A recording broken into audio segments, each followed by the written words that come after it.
しずきくん、正門ってこっち？ああ、その店を曲がれば出口だ。全力とは言わずとも休まずに走り続けて早10分。息を乱しながら2人は曲がり角に飛び込んだ。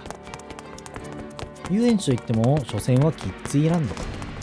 高校生が全力で走れば20分ほどで一周できる。そんな地域密着型のアミューズメントパークはしかし、めちゃくちゃや。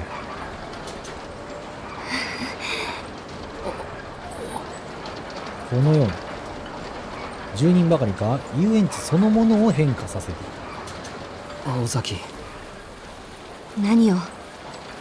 言いたくないんだけど、この遊園地広くなってないか？そう、出口を間違えたとか地形が変わっているとか、そんな現実的な間違いではない。あらゆるものがねじ曲がっている。遊園地はそれ自体が生き物のように今もってその規模を成長させていた。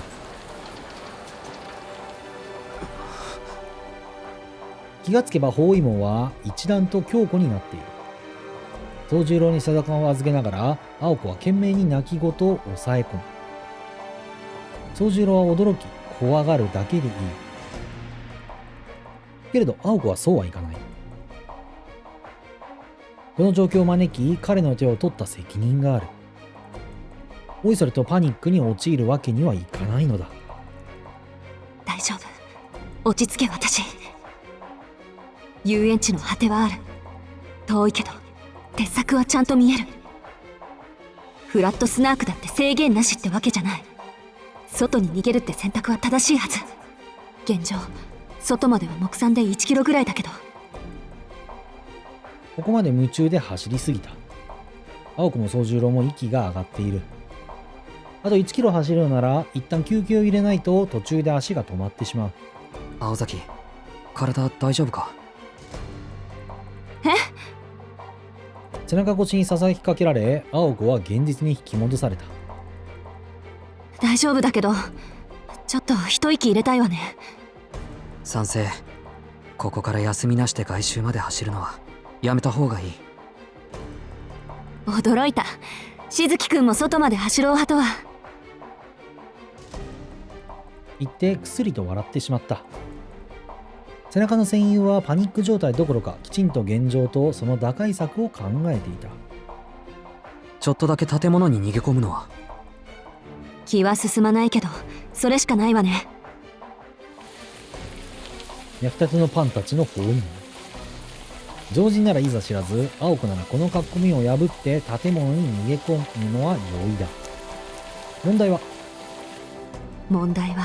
どんな店を選ぶかってこと。せやな。だってロブスターがあんな感じだったからさロブスターがあんな感じだったから、このファンタジーに満ちたキッズイランドの中にね、だからミラーハウスとかだったらほらマスコットはおらんからいけたかもしれんけど、ミラーハウスは潰しちゃったじゃん、自分たちで。唯一の希望というか。変貌する遊園地の特性を考慮する。何が危険で何が安全なのか。大事なのは建物の強度や複雑さではなく。そうだ、選ぶならあの単純さで正しいはず。しずきくん、あっちブレッドマン。怪物たちを蹴散らしてカウンターに飛び込む青子と、その後に続く宗十郎。カウンターに隠れてて。青子は西部劇の銃撃戦のようにカウンターを盾にして怪物たちと対峙する。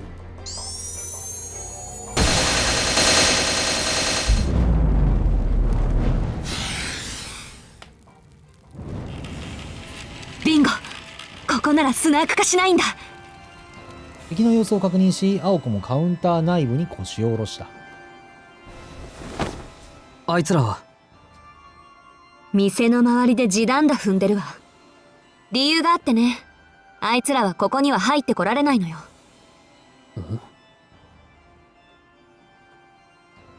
思議がる宗十郎にまあまあと笑いかけて、青子は大きく胸を上下させた。安堵とおそらくは疲労から来た大きな息継ぎ。とりあえずコーヒーブレイクね。ここは遊園地の中でも遊びのない場所だから、あいつらにとっては鬼門なのよ。つまりそういうことやんな。レジスターも調理器具も最近のものだし、擬人化されたマスコットもないし、スナーク化するにはちょい文明犬すぎるってこと。スナーク？あいつらの名前よ。つけたのは私じゃなくてアリスなのかしらね。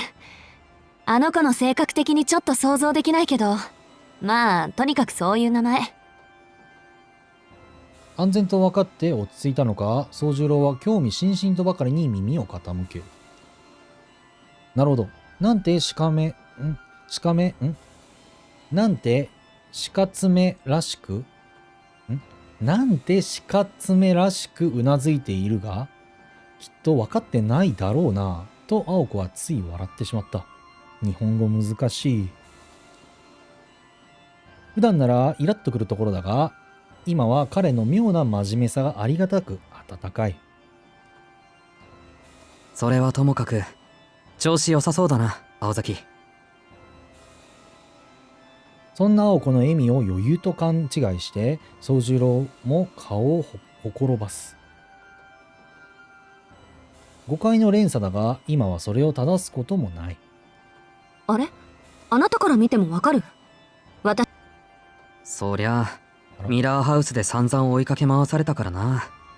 あの時と同じ動作なのに物騒さが増していれば嫌でもわかる。でもいいのか？確か数に限りがあるとか言ってただろう。もう随分打っちまったけど。あんた、時々あれよね。ん？不覚にもちょっと見直す青子だった。なんでもない。私の魔弾の威力が上がっているのは単純に魔力の濃度の問題。さっきから霧がかかってるでしょ？あれ全部魔力なのよ。弾を撃つための燃料と思って。あれやんな。空気で走る車みたいなことやな。それで時速っていうか、ね、燃費1000キロみたいなことやるってことやな。てかほぼ一生走れるやん、そうやったら。空気がなくならん限り。魔力とは大きく2種類あり、魔術師が肉体から生成するオドと大気に満ちているマナとがある。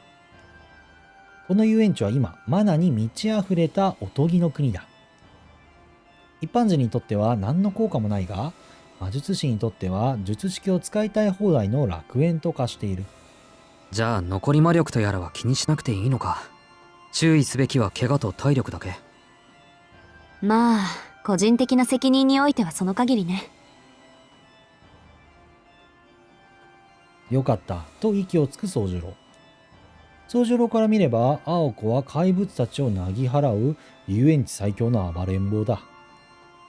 不安なのは魔力が尽きることだったが、それがないのであればまさに百人力である。頼りにしてくれるのは嬉しいけど、ぬか喜びよ。あんな雑魚たちただ動いているだけのガラクタなんだから。スナーク本体は当然として、アリスが他の童話の怪物を出してきたら私じゃどうにもならない。他の童話の怪物？遊園地をこんな風に変えたやつ以外にまだいるのか？そう、プロイキッシャーって名付けられた私たちでさえ目を背けたくなる反則。不可能な夢物語をも再現する時代に取り残されたデタラメよ。自分のことは棚にあげてと言いたげな顔である。あのね、私たちはちゃんと現代に寄り添った魔術師よ。できないこともあるし当たり前のことだけど、近代兵器にはかなわない。けどあの子のは違う。できないこともあるし当たり前のことだけど、近代兵器にはかなわない。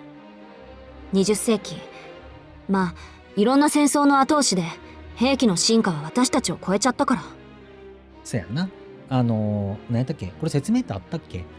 なんだろう、現代の科学で証明できることを、なんて言うんだろう、その科学と魔術っていうののその相関関係っていうのは、昔はその魔力なんかを使って奇跡を起こしたっていうのは魔法の力だったんだけど、それがテクノロジー、科学が進歩することによって、例えば火をつけるっていう行為も魔術を使って魔力を使って、さっき言ったらオドとかマナとかを使って火を起こしとったんが、今だったらそれこそライターパチってやるだけで火簡単につくじゃないですか。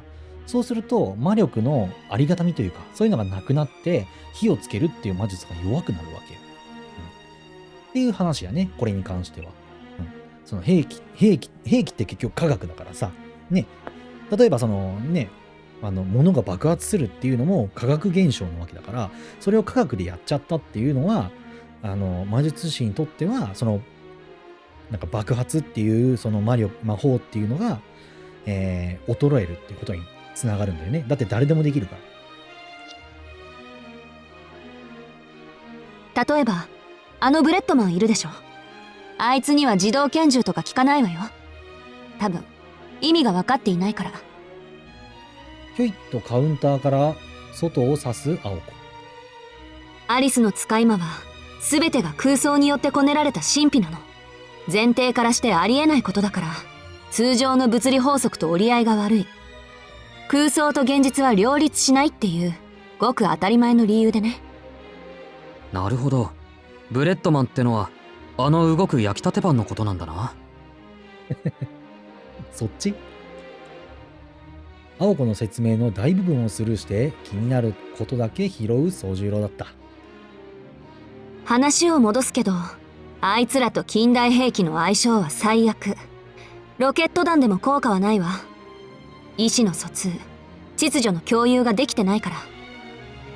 プロイキッシャーにとって彼らの世界には存在しないもの、意味がわからないものは触れることなく無賛する。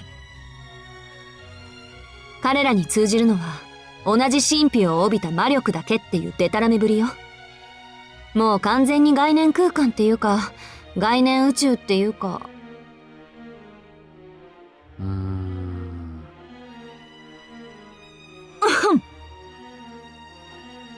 要するに、あいつらは伝承防御っていう特別なルールを持っていて、単純に強い力、強い魔術じゃ効果は薄いの。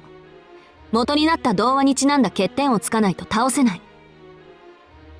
ギリシャ神話のアキレスあたり分かりやすい例えなんだけど、知ってる？アキレス。体は無敵だけどアキレス腱は弱いってやつやな。宗十郎はブンブンと首を振る。まあ分かるわけないよな。山育ちだし。そう。無事帰れたら飛び丸あたりに教えてもらって。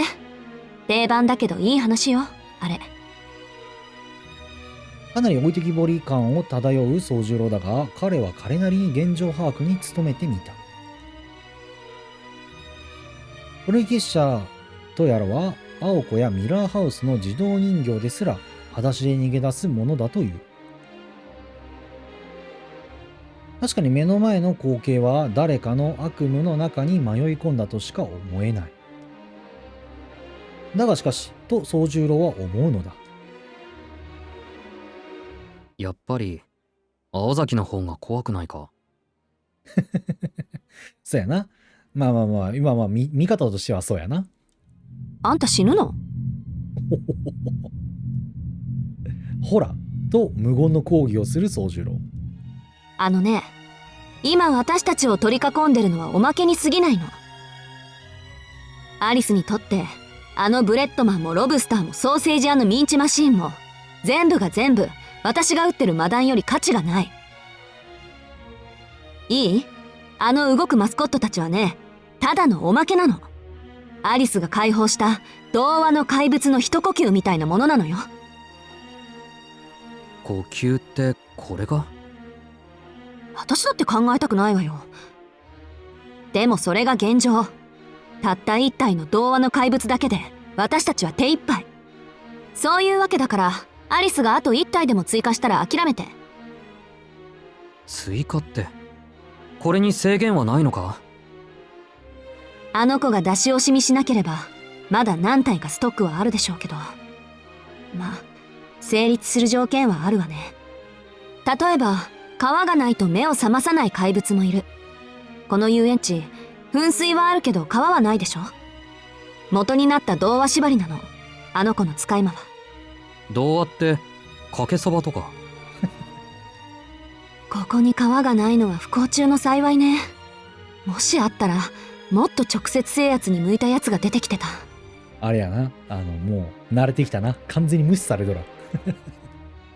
宗十郎の合いの手をさらっと無視する青子だった。話の続きだけど、アリスの魔術の基本はマザーグースって知らないか。イギリスの歌で遊び心に富んだメルヘンチックな内容よ。ただそっち系のプロイキッシャーは怖くないの。みんなそれなりになんとか魔術にも落とし込める範囲だから。聞きたくないんだけど、そっち系じゃないのは？そやな。ほら、さっきもその科学と魔術の話もしたように、結局この世の現象じゃなかったら、魔術でも再現できんわけやから、そうなってくると、想定の範囲内というか、元の話を知っとれば、対応はしようがあるっていうのはまさにそうだね。マザーグースを下地にしたとある創作童話系、あの子のお母さんが好きでね。こっち系のはどいつもこいつも尋常じゃない。私たちから見ても勘弁してって言いたくなるわ。で、この遊園地を生き返らせたのはこっち系よ。多分フラットスナークってやつだと思う。私も聞き流していたから詳しくはわからないけど。喉元まで出た不満を飲み込む。こっち系とかそっち系とか曖昧な言い方はやめてほしい宗十郎だったが、今のセリフには他に追求すべきことがあったからだ。待て青崎、あの子の話を聞き流したってなんで？いや、説明してもらったのは随分と前だし、あの頃はアリスの話あんまり信じられなかったのよね。私が素人だと思って大げさに自分の魔術を語ってくれてるな、舐められてるなとか。無論舐めていたのは青子の方だった。アリスを守る怪物が本物だと青子は経験するのは2人が出会ってからしばらくしてのことだ。マインスターの魔女が魔術世界においてどれほどの異端なのか、青子は身をもって経験することになる。その聞き流した内容は？何でも強力な結界を張るプロイだって。アリスが受け継いだプロイは山ほどあるけど、その中でもえりすぐりの一つよ。捨てられたもの、忘れられたものを童話的に蘇らせるやつで、今まで誰も破ったことがないとか。それでついたあだ名が触れられぬもの。フラットスナークじゃないのか？それもあだ名。とにかく正体がわからないやつばっかりなんで、一つの個体に複数の名前が付けられるの。フラットスナークはその中でも正体不明さはトップランクのデタラメぶりよ。あなたルイス・キャロルのスナーク狩りって本知ってる？知っとる？いや、そもそもルイス・キャロルというのは。そっからか。ドジスン教授はそうね、特殊性癖を持った妄想紳士ってとこ。まあこっちは別にどうでもいいか。人によっては時間の無駄だろうし。今重要なのは彼が残した著作の方。スナーク狩りはね、スナークって呼ばれる正体不明の怪物を捕まえようと奔走する冒険家たちの話なの。キャロルらしい皮肉ばっちり、支離滅裂、意味不明、結末不在の本当に困った本で、一行は島で苦しみつつ最終的にはスナークを見つけるものの、見つけたベイカーは唐突に姿を消して終わってしまう。よくわからないもの探しに奔走する人間の風刺なんだけど、この遊園地において誰がベイカーで何がスナークかは言うまでもないでしょ。青子は語らないが、フラットスナークには他にも俗称がある。不可解の島、5次元の平面。こちらはアリスが口にしたものではなく、かつてマインスターに破られた魔術師たちの上事だ。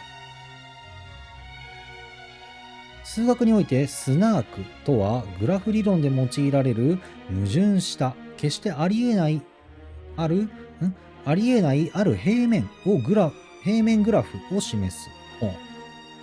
このようにないと立証されながらも名を与えられた平面逆説のみで構成された不遇の存在。その名を冠した童話の怪物は誰にも正体を明かすことがないという。そして青子は語らない。フラットスナークは成長する童話の怪物だ。どこかに隠れている本体はこうしている今も遊園地を完全なおとぎの国に変えようと息を吐き続けていること。脅かしてもしょうがないし。何か言ったか？別に。簡単に言って童話世界の再生がフラットスナークの力なの。この遊園地との相性は抜群でしょうね。何しろもともとが童話を元にした遊び場だから。そういうことやんな。仮にオフィス街であったのならフラットスナークもここまでの脅威は持たなかっただろう。せいぜいビルの窓ガラスに恐竜の影絵を映す程度の力だ。あ、だからここは安全だって。宗十郎がその異変に気づいたのは背中にピチョンと粘つく液体が落ちたからだ。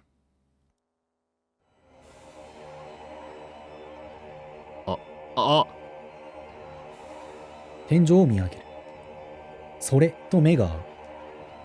どうなっているのか考える前に宗十郎の腰は跳ね上がって青崎外だ。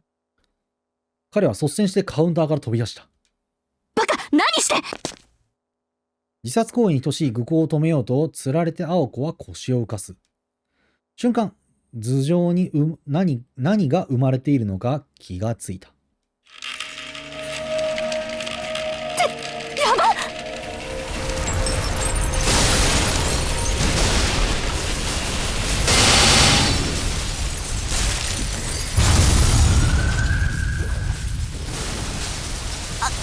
危なかった。バグンと閉じられる巨大な口。呼び込みマスコットのいないバーガーショップはその店ごと怪物に変貌していた。もうなんで天井にピエロの絵なんて描いてんのよ、あの店。なるほどね。普通もっと違うところに労力割かない？そんなにピエロが好きなら入り口にでも飾っとけ。罵倒しながら走る青子。もう安全な場所はどこにもない。かろうじて残っていた文明すら刻一刻と童話に侵食されていた。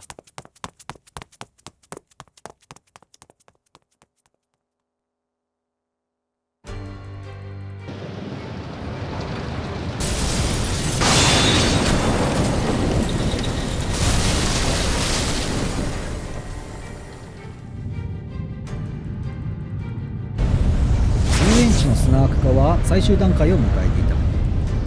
命を与えられたのはマスコットたちだけではない。バーガーショップのように建物すら生き物に変貌しようとしている。遊園地を巡るコースターはチャイニーズドラゴンよろしくうねうねとのたうつ始末。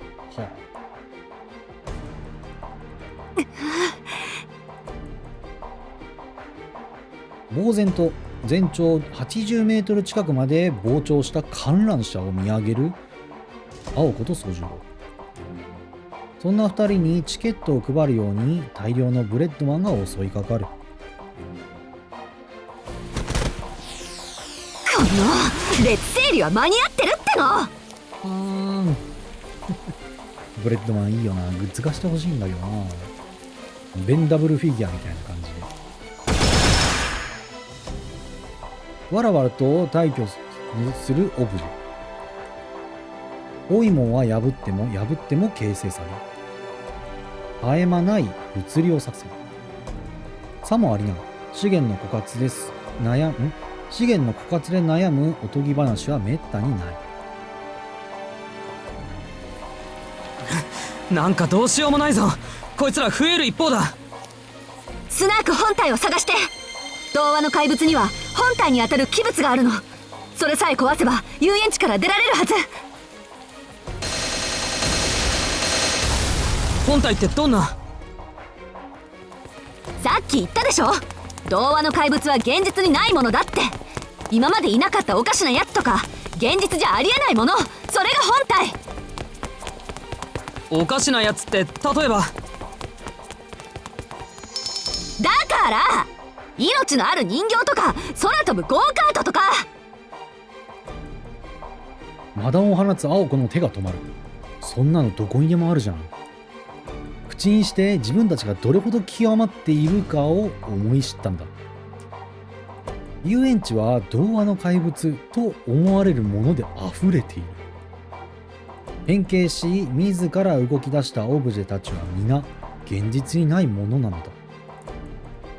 そっか、おかしくないやつなんて一つもないんだ。この中に紛れ込んでる。青子はつぶやきながらそれはないなと唇を噛んだ。フラットスナークは結界を張るタイプのプロイだ。これだけ大量の使い魔を統率している以上、本体の防御力は低いかもしくは皆無と見るべきだろう。加えて触れられぬもの、正体不明という物語を原型としているのなら、見抜かれたが最後あっけなく崩壊するのが筋というもの。逆に言えば見つければ私たちの勝ち。そんな脆いやつが雑魚に紛れ込む。木の葉を隠すなら森の中って言うけど。みんなも考えてみてくださいね。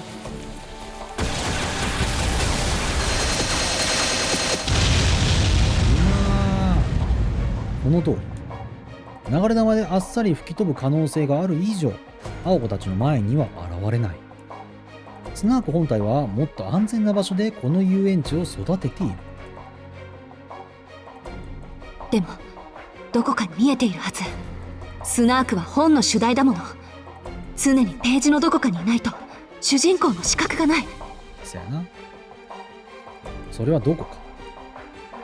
安易に考えるのなら、あの観覧車が最も安全かつ、遊園地を象徴する主題だが、あの子を捕まえるのは？突然の提案に目を見張る。青子が打開策を思案していたように、宗次郎もまた彼なりに頭を巡らせていたらしい。宗次郎の提案はシンプルだ。スナークの本体が見つけられないのなら、その持ち主であるアリスを倒せばいいのではないかと。なるほど。アリスは時計台から動いていない。こっからでも月光に照らされる姿は目に入る。それは一番ダメ。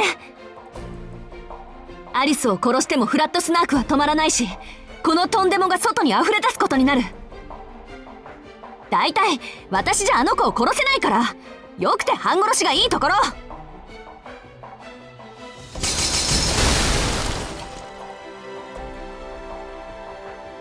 主人の悪口に生きり立ったブレッドマンがこんがり無残に焼け焦げになる。かわいそうに。じりっと背中を合わせて呼吸を整える2人。目の覚めるような打開策は出ず、いよいよもって八方塞がりになった状況に消沈する。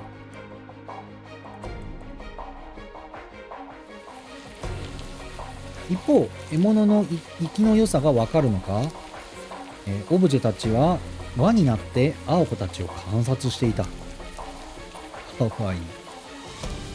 パン屋に引きずり込んで焼き殺すか、精肉店の、ひき肉機ですりつぶすか、はたまた串刺しにして5ラウンドで引き回すか、トゲトゲだらけのゆりかごに乗せて航海に乗り出すか。2年間眠っていた分、歓迎意欲は盛りだくさんだ。一応聞いておきたいんだけど。何？手短にね。今考え事してるから。ああ、あの連中が何をしたいか嫌っていうほど伝わってくるんだけど。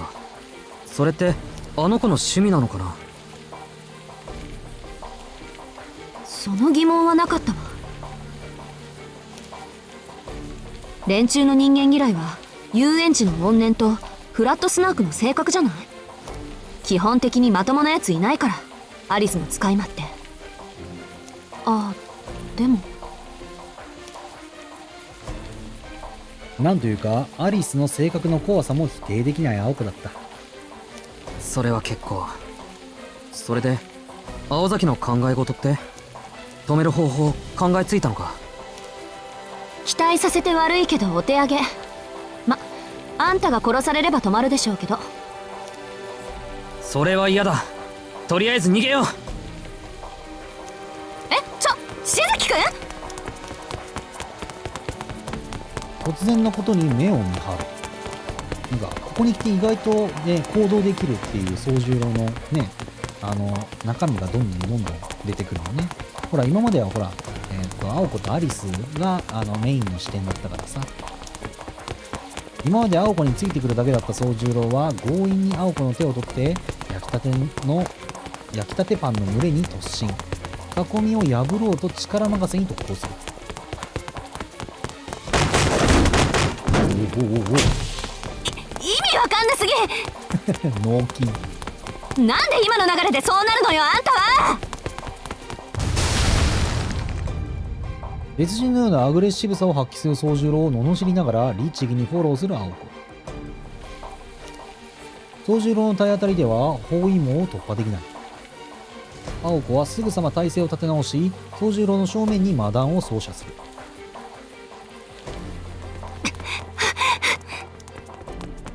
囲いを抜け全力で走り出す。こうなっては当初の予定通り遊園地の外を目指すしかない。まあそれはともかくとして、なんでよ、さっきはあんなに諦めよかったのに。青子には宗十郎の反応がとにかく本当に理解不能。ミラーハウスの時と今は違うだろ。いいから走れ。違わないわよ。あんたを殺そうとした私も、あんたを殺したいアリスも、理由も結果も同じよ、私たち。なんでこんなことで怒鳴っているんだろうと思いながらも青子は止まらない。きっと無謀にもブレッドマンに突進した宗十郎のバカさ加減が頭に来ているんだと自分自身に言い聞かせる。あのね、一緒に逃げてるぐらいで勘違いしないでくれる？言っとくけど私、明日になったらまたあんたを殺しに行くから。死にたくないってんならここで私からも逃げ出したら？やっぱあれだろうな、言語化できないからこそ青子は本当に怒っとるんやろうな。それはまた今度の話だろう。だいたい青崎に殺されるのならいいけど、あの子に殺されるのは嫌だ。だからなんで？だって顔も知らない、話したことさえない相手だ。